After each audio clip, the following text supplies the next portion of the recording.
قیادت اور مختلف ایئر بیسز کو کمانڈ کرتے ہوئے بیس کمانڈرز، جنہوں نے جنگ کی قیادت میں حکمت عملی ترتیب دینے کے ساتھ ساتھ خود عملی طور پر جنگ میں حصہ لیا اور لیڈنگ فرام دا فرنٹ کی بہترین مثال قائم کی۔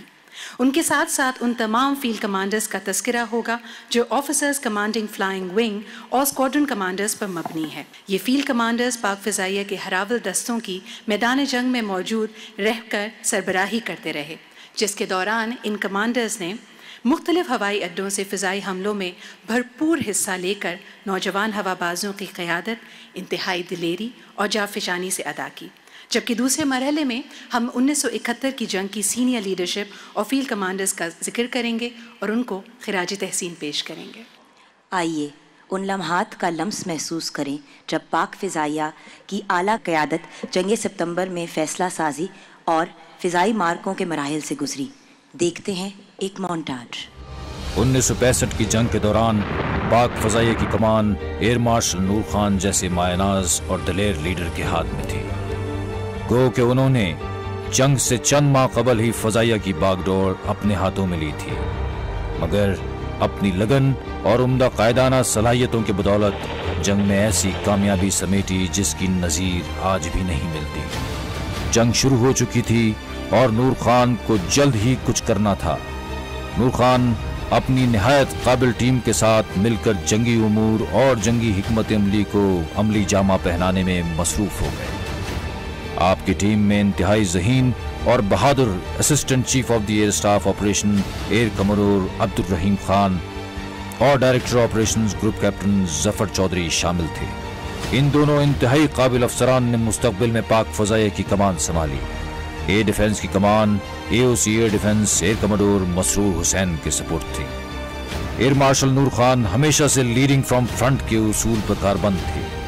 اسی وجہ سے دوران جنگ آپ نے اپنے فرض سے لگن کی خاطر L-19 اور T-37 میں بذات خود ریکانیسنس مشن اڑ کے ایسی تاریخ رقم کی جس کی مثال آج بھی دنیا میں نہیں ملتی۔ اس کے علاوہ آپ C-130 طیارے پر بھی دشمن کے خلاف اہم مشنز میں قیادت کرتے رہے۔ 1965 کی جنگ کے دوران پاک فضائیہ 5 آپریشنل ایئر بیسز سے دشمن کے خلاف صف آرا تھی۔ C-130 طیاروں سے لیس چکلالہ ایئر بیس کی کمان group captain Eric Garden Hall نے سنبھال رکھی تھی۔ آپ کے ہمراہ اوسی فلائنگ کی اہم ترین پوسٹ پر ونگ کمانڈر صلاح الدین زاہد بٹ تعینات تھے۔ اپنی پیشہ ورانہ مہارت کے پیش نظر ان دونوں کمانڈروں نے C-130 کو ایک انوکھے انداز میں استعمال کرنے کی ٹھانی۔ C-130 جو صرف امدادی سامان کے ایئر ڈراپ میں استعمال ہوتا تھا، دوران جنگ بمباری کی صورت میں استعمال کیا گیا۔ اس انوکھے آئیڈیا کے تحت C-130 نے جنگ کے دوران بمباری کے 13 کامیاب مشنز کیے اور دشمن کو ناقابل تلافی نقصان پہنچایا۔ ڈھاکہ ایئر بیس کی کمان گروپ کیپٹن غلام حیدر کے سپرد تھی۔ ایک فائٹر اسکواڈرن پر مشتمل یہ اسٹیشن انتہائی اہم تھا اور اس بات کا ثبوت انہوں نے اپنی پیشہ ورانہ مہارت سے ایسے دیا کہ ہندوستانی اسٹیشن کلائی کنڈا پر یکے بعد دیگرے حملے کر کے اس کو نیست و نابود کر دیا۔ ماڑی پور ایئر بیس کی ذمہ داری گروپ کیپٹن خاقان عباسی کے سپرد تھی اور فلائنگ ونگ کی کمان ونگ کمانڈر عبد الحمید قریشی نے سنبھال رکھی تھی۔ یہ اسٹیشن بنیادی طور پر ایک بمبار ونگ تھا اور یہاں 2 بمبار اسکواڈرن تعینات تھے۔ اسی ونگ کی بمبار طیاروں کی ایک ٹکڑی ونگ کمانڈر نذیر لطیف کی قیادت میں پشاور میں تعینات تھی۔ بمبار ونگ نے رات کے اندھیرے میں دشمن پر حملہ آور ہو کر اس کو ناقابل تلافی نقصان پہنچایا۔ پشاور بیس کی کمان ونگ کمانڈر امان اللہ خان کر رہے تھے۔ ایک مکمل فائٹر اور الیکٹرانک وارفیئر جبکہ کچھ بمبار اسکواڈرن کی ٹکڑیوں پر مشتمل یہ اسٹیشن پاکستان کے فضائی دفاع میں انتہائی اہم تصور کیا جاتا تھا۔ پاکستان کی دفاع میں ریڑھ کی ہڈی کی حیثیت رکھنے والا Sargodha air base group captain Zafar Masood کے زیر کمان تھا اور ان کے ہمراہ wing commander Anwar Shamim flying wing کے آفیسر کمانڈنگ کا کردار ادا کر رہے تھے۔ فضائیہ کی 2 تہائی قوت سنبھالے ہوئے یہ اسٹیشن پاک فضائیہ کا ایک اہم قلعہ تصور کیا جاتا تھا۔ 6 فائٹر اسکواڈرنز پر مبنی اس بیس نے جنگ میں کلیدی کردار ادا کیا اور نہ صرف اپنی دفاع کو ناقابل تسخیر بنایا بلکہ دشمن کے اہم ٹھکانوں کو بھی کامیابی سے تباہ کیا۔ 65 کی جنگ کے دوران پاک فضائیہ کی 2 انتہائی طاقتور ریڈار بدین اور سکیسر پر نصب کیے گئے۔ بدین اسٹیشن کو ونگ کمانڈر محمود حسن جبکہ سکیسر اسٹیشن کو ونگ کمانڈر زکریا بٹ سنبھالے ہوئے تھے۔ دن ہو یا رات، یہ ریڈار کمانڈ اپنی ٹیم کے ہمراہ بلا خوف و خطر اپنی پوسٹ پر براجمان شمال سے جنوب تک پاکستان کی فضائی حدود پر نظر رکھے ہوئے تھے۔ جنگ ستمبر کی وہ کیا خاص بات تھی جس کی بدولت پاک فضائیہ کو وہ سرفرازی ملی اور دشمن پر ایسی دھاک بیٹھی کہ عددی برتری بھی اسے شرمناک شکست سے نہ بچا سکی؟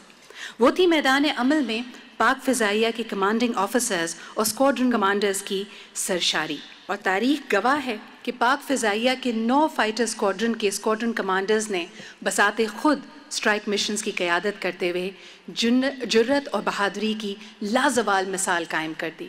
اور سب سے قابل ذکر بات یہاں پر یہ ہے کہ ان 9 میں سے 5 غازی پلٹے اور 4 نے جام شہادت نوش کیا، جبکہ دشمن فضائیہ کی جانب سے ایسی کسی بہادری کا قصہ منظر عام پر نہیں آیا جہاں کسی بھی لیڈر نے اپنے آپ کو جنگ کے لیے پیش کیا۔ یہی وہ بنیادی فرق ہے جس کی بنا پر پاک فضائیہ نے اپنے سے 5 گنا دیو ہیکل فضائیہ کو پچھاڑ دیا، اور ایسا پچھاڑا کہ آج بھی یاد رکھے ہوئے ہے۔ خواتین و حضرات، اس کے ساتھ ہی آئیے دیکھتے ہیں پاکستان ایئر فورس کی 1965 کی فیلڈ لیڈرشپ کے حوالے سے ایک ویڈیو۔ ستمبر شروع ہوتے ہی جب جنگ کے بادل مادر وطن پر منڈلانے لگے تو نور خان نے دشمن پر یہ واضح کر دیا تھا کہ اس کی کسی بھی مہم جوئی کا منہ توڑ جواب دیا جائے گا۔ یہی وجہ ہے کہ 1 ستمبر 1965 کا سورج پاک فضائیہ کی کامیابیوں اور فتح کی نوید دیتا ہوا طلوع ہوا۔ یہ وہ تاریخی دن تھا جب سیالکوٹ کے محاذ پر سرفراز رفیقی اور امتیاز بھٹی نے دشمن کے 4 ویمپائر جہاز تباہ کر کے دشمن کو یہ واضح پیغام دے دیا تھا کہ پاک فضائیہ کے شاہینوں سے نہ ٹکرانا۔ 6 ستمبر کی شام کو رفیقی، یونس اور سیسل ہلواڑہ ایئر بیس کو تباہ کرنے کے لیے شاہین کی مانند لپکے۔ دوران جھڑپ رفیقی اور یونس نے دشمن کے 2 جہازوں کو تباہ کیا۔ رفیقی نے اپنی گنز جیم ہونے کے باوجود مشکل گھڑی میں اپنے کامریڈز کو تنہا چھوڑنا گوارا نہ کیا اور بالآخر جام شہادت نوش کر کے تاریخ میں بہادری کا ایک نیا باب رقم کیا۔ 6 ستمبر کی شام ہی کو سجاد حیدر کے 19 اسکواڈرن نے ایک ایسا کارنامہ کر دکھایا کہ جس پر دنیا آج بھی حیران ہے۔ ان کی قیادت میں پاک فضائیہ کے ہوا بازوں نے پٹھان کوٹ کی اینٹ سے اینٹ بجا دی اور زمین پر کھڑے 13 جہاز جن میں جدید مگ 21 بھی شامل تھے نیست و نابود کر دیا۔ 7 ستمبر کا سورج پاک فضائیہ کی فتح کو نوید دیتا ہوا طلوع ہوا۔ اس تاریخی دن ایم عالم نے اپنے تنہا سیبر کے ذریعے 1 منٹ سے بھی کم وقت میں دشمن کے 5 ہنٹر طیارے تباہ کر کے ایک نیا عالمی ریکارڈ قائم کر دیا اور ساتھ ہی دشمن پر یہ ثابت کر دیا کہ پاک فضائیہ کے شاہینوں کا کوئی مقابلہ نہیں۔ 7 ستمبر کی دوپہر پاک فضائیہ کے مایہ ناز ہواباز شبیر حسین کی قیادت میں حلیم، بصیر، طارق، حبیب اور افضل خان نے مشرقی پاکستان کے محاذ کو گرما دیا۔ ان کی اس نڈر فارمیشن نے دشمن کے دور افتادہ کلائی کنڈا بیس میں گھس کر زمین پر کھڑے 14 کینبرا بمبار طیارے تباہ کر دیے اور اپنے سے 10 گنا بڑے دشمن پر یہ ثابت کر دیا کہ ہم کسی سے کم نہیں۔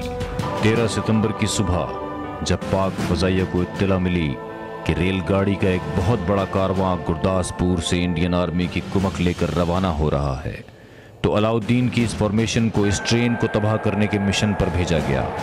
علاؤالدین نے امان اللہ، ارشد اور سلیم کے ہمراہ اس اسلحے سے لدی ریل گاڑی پر یک کے بعد دیگرے کئی حملے کیے اور اپنا تمام تر گولہ بارود اس کو تباہ و برباد کرنے کے لیے صرف کر دیا۔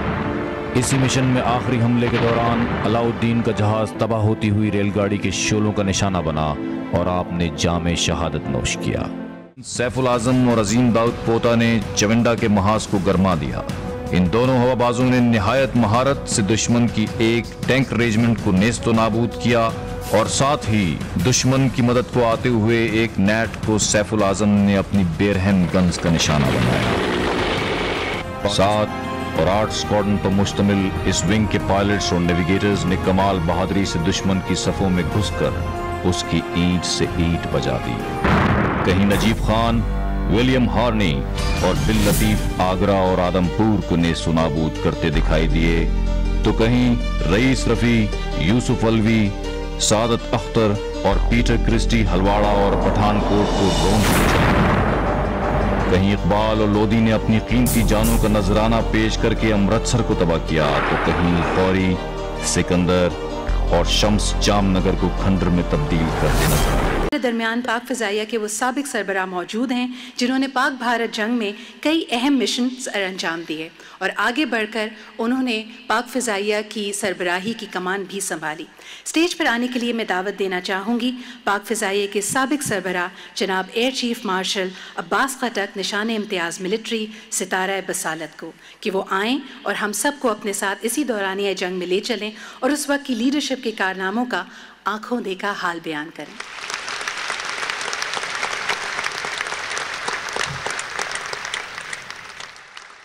Bismillah ar-Rahman ar-Rahim. The Pakistan Air Force emerged out of the war with a tremendous sense of confidence in its ability to do justice to the mission that the nation had assigned to us, and by the grace of God, that confidence endures.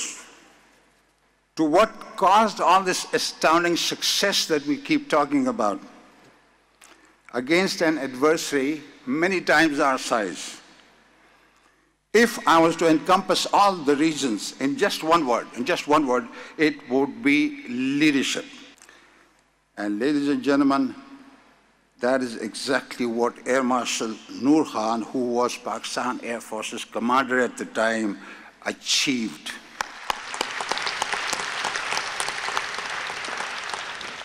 Under Noor Khan's leadership, as you have also witnessed some of these video projections, feats of valor were performed in this war by our fighter pilots, brilliantly supported by equally valorous air defense controllers, engineers, and our airmen who serviced the fighting machines. And even the Class 4 employees of the Air Force who kept us well lubricated with tea and coffee in the ADA huts. The second and perhaps even more important was self-belief that the leadership had inculcated in us over the years of their stewardship. No one ever entertained at that time the slightest doubt that we won't win.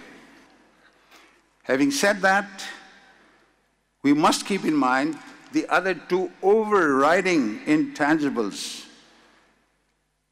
such as our faith and our ever-present willingness to embrace shahadat for the integrity of our country, that played their role fullest in the war. Thank you very much.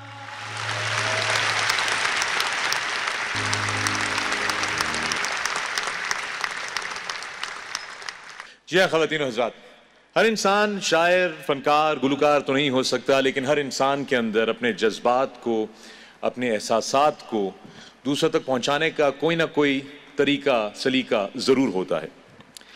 اس موقع پر پاکستان فضائیہ نے ایک بالکل نیا ترانہ تشکیل دیا ہے، اور آج اس پروگرام کے تھرو ہم اس کو پہلی دفعہ آپ لوگوں کی خدمت میں پیش کرنے لگے ہیں، اور اس کو رینڈر کیا ہے، اس کو آواز دی ہے، اس کو گایا ہے پاکستان کے ایک اور بہت ہی بڑے گلوکار نجم شراز